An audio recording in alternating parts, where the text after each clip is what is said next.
ఒక పథకం, అద్భుతమైన పథకం. అన్న క్యాంటీన్‌కి సంబంధించి 1,00,000 సార్లు మనమే మాట్లాడుకున్నాం. అయితే ఈ ఎగ్జాగరేటెడ్ పర్సన్స్‌తోనే పెద్ద సమస్య. అన్న క్యాంటీన్ ఇనాగరేషన్ సందర్భంగా చంద్రబాబు గారి దగ్గర చెప్పినటువంటి ఒక అబ్బాయి చెప్పినటువంటి మాట ఒక్కసారి విందాం. కరోనా తర్వాత కొంచెం ఆర్థికంగా బాగా చిక్కిపోయాం సార్. బిజినెస్లో లాస్ వచ్చి ఆ టైంలో పూట తినడానికి కూడా ఉండేది కాదు సార్ మాకు. చాలా ఇబ్బందులు పడ్డాం. ఆ టైంలో అన్న క్యాంటీన్ ఉంటే చాలా బాగుంది అనిపించింది. పక్క రాష్ట్రాల్లో ఎక్కడా కూడా గవర్నమెంట్ చేంజ్ అవుతే అన్న క్యాంటీన్ తీయలేదు సార్. ఓన్లీ మన రాష్ట్రంలోనే ఇలా జరిగింది సార్. అప్పటి నుంచి ఎదురు చూస్తూ ఉన్నాం ఎప్పుడు ఈ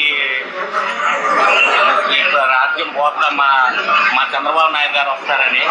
ఇది ప్రారంభించినందుకు చాలా ఆనందంగా ఉంది సార్. ఒకప్పుడు ఆకలితో కరిమిన్న తిని నిద్రపోయేవాళ్ళం సార్. ఈ అన్న క్యాంటీన్ వచ్చిన తర్వాత కరిమిన్న తిని హ్యాపీగా నిద్రపోయేవాళ్ళం. పోయిన 5 సంవత్సరాలు ఆకలితోనే చాలా మంది ఒక పూట తినక నిద్రపోయిన వాళ్ళు ఎంతో మంది. అన్నిట్లో నేను ఒకరిని, మా ఫ్యామిలీ కూడా. ఇది పెట్టినందుకు గొప్పగా, ఇది మళ్ళీ ఓపెన్ చేసినందుకు చాలా హ్యాపీగా ఆనందంగా ఉంది. వీళ్ళ కుటుంబం ఆకలితో బ్రతుకుతూ ఉందట. ఇతని డ్రెస్సింగ్ స్టైలు అది చూస్తే తిండికి లేని గతి లేనటువంటి పరిస్థితిలో ఉన్నాడంటే లేదు.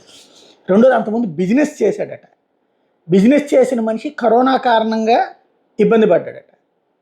దెన్ అప్పుడు అన్న క్యాంటీన్ లేకపోవడంతో ఇబ్బంది పడ్డాడంటే అప్పటి నుంచి తిండి లేక అల్లాడిపోతున్నాడట. నిజంగా ఆంధ్రప్రదేశ్లో అన్ని వేల రూపాయల సంక్షేమ పథకాలు వచ్చే సందర్భంలో తిండికి గతి లేక బ్రతకలేక పస్తులతో పడుకున్నటువంటి వాళ్ళు ఉన్నారా? ఇది కొత్త సందేహాన్ని తీసుకొచ్చినటువంటి. ఎందుకంటే ఎక్కువ మాట్లాడటం అసభ్యంగా, అసహ్యంగా ఉంటుంది. కాబట్టి ప్రజలు చెప్తే బాగుంటుంది.